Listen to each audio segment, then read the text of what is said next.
A stillsuit in Dune can keep you alive indefinitely by recycling every drop of water your body produces. But the same system that keeps you from dying of thirst would slowly cook you alive. Your sweat becomes your drinking water. Your breath becomes your drinking water. Even your urine becomes your drinking water. And that's exactly the problem. This isn't just science fiction. The engineering is real, and the human body wasn't designed for it. And it doesn't kill you the way you'd expect. At first, the water reclamation works perfectly. Then your body temperature starts climbing, your skin breaks down, and eventually your kidneys begin to fail from the very water that's supposed to keep you alive. Let's start with what the stillsuit actually does and why it works too well.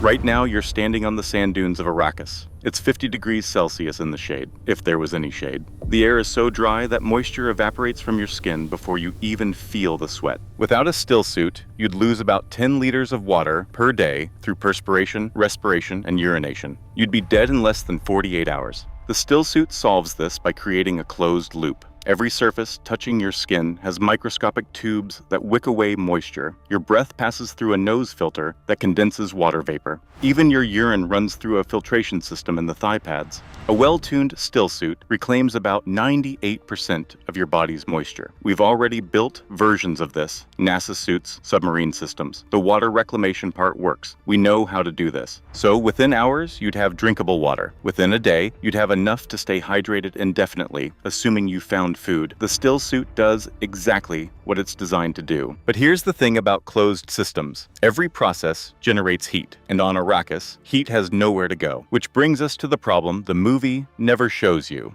Let's say you've been wearing a stillsuit for 6 hours. At first, it felt uncomfortable, tight, restrictive, slightly damp against your skin, but manageable. You're staying hydrated, the suit is working. Then, you notice you're not cooling down. Normally, when you sweat, evaporation pulls heat away from your body. But inside a stillsuit, moisture gets captured immediately. No evaporation, no cooling. Your core temperature starts climbing. 37 degrees Celsius, then 37.5 degrees, then 38 degrees. Your body produces about 100 watts of heat just from basic metabolism, more when you're moving.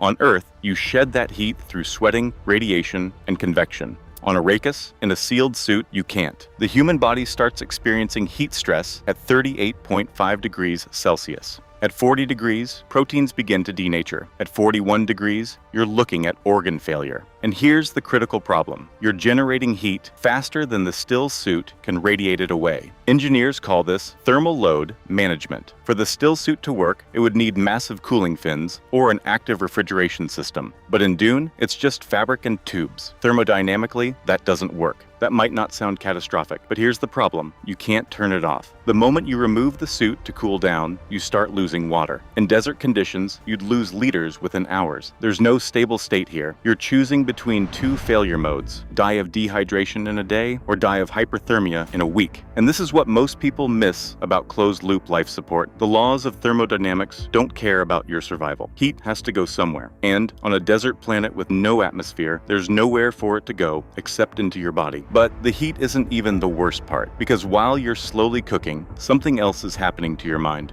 Around day 3, something starts to shift. You're not sleeping well. The suit presses against your skin constantly, a sensation you can never escape. You feel it when you breathe. You feel it when you move. You feel it when you're trying to rest. Then you notice you're hyper-aware of every bodily function. You feel your sweat being wicked away. You hear the recycling system process your urine. You taste the recycled water, which tastes like filtered urine, because that's what it is. Your own body becomes inescapable. And then you realize something disturbing. You're reacting to things you normally wouldn't. Someone speaks to you, and you snap at them before you even register what they said. You fixate on small details: the way the suit wrinkles, the sound of the recycling pump, the exact pattern of moisture on your skin. Part of you knows it's happening. Part of you can observe yourself becoming someone different, but you can't fully control it. Psychologists studying isolated environments, submarines, space stations, Antarctic research bases, have documented something called sensory monotony syndrome. When environmental inputs become too predictable, too uniform, the brain starts to malfunction. Studies of people in sensory-restricted environments show measurable cognitive decline after just 72 hours. Attention span decreases. Decision-making becomes impaired. Some people develop symptoms similar to PTSD, hypervigilance, intrusive intrusive thoughts, dissociation. Now imagine that's not an experiment you can walk away from. That's just your life now, forever. Every moment of every day, you're wearing your survival system. No breaks, no relief. The suit that keeps you alive becomes a prison you can never leave. And then you notice something else, the smell. After a week, it's not just unpleasant.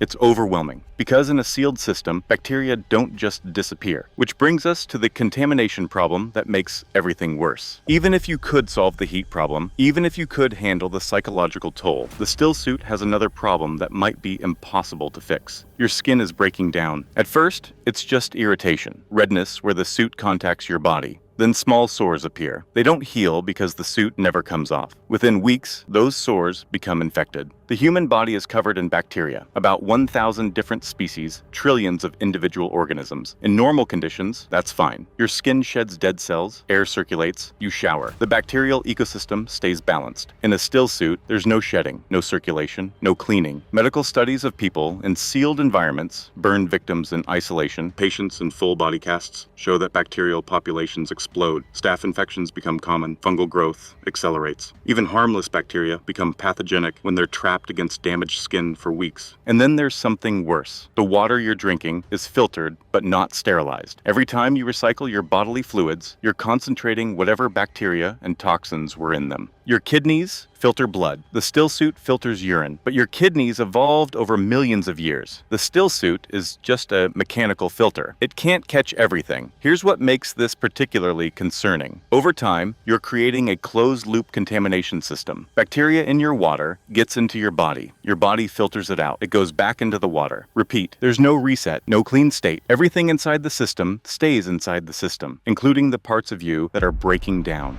After 3 weeks, this is your reality. Your core temperature is chronically elevated. Your skin is covered in sores. You're drinking water contaminated with your own waste products. Your kidneys are working overtime to filter toxins that keep cycling back through the system. And the only thing keeping you alive is the same suit that's slowly poisoning you. The question isn't whether still suits are dangerous anymore. The question is whether long-term survival in one is even biologically possible. So, what's the solution? The obvious answer is active cooling. Add a refrigeration system, heat pumps, radiator fins, something to shed the thermal load. Problem solved. Except that requires power, lots of power. You'd need batteries or solar panels. On Arrakis, with constant sandstorms and no infrastructure, where does that power come from? And if you're carrying a refrigeration system, you're carrying extra weight, which makes you generate more heat, which requires more cooling. It's a feedback loop. It's theoretically possible, but it turns your still suit from a survival garment into a portable life support system that makes the suit heavier, hotter, and harder to survive in. The other approach is breaking the seal periodically. Take the suit off, let your skin breathe, clean yourself, then reseal. And that would help with the infection risk. But here's the truth. The moment you break the seal, you start losing water. And on a planet where water is more valuable than life itself, you can't afford to lose any. Right now, we don't have a proven way to build a wearable, closed-loop life support system that doesn't eventually kill the person inside it. And that's not a small problem. It's the problem with any technology that tries to make humans survive in environments they weren't designed for. We have theories. We have prototypes. NASA's working on advanced spacesuits that might solve some of this, but we've never tested a human in a truly closed system for months at a time. And this changes how we think about survival technology, because Dune makes the still suit look elegant, almost mystical. In reality, it would be a brutal compromise between different ways to die slowly. So when we ask whether Dune's still suits could actually work, whether we could build them with real technology,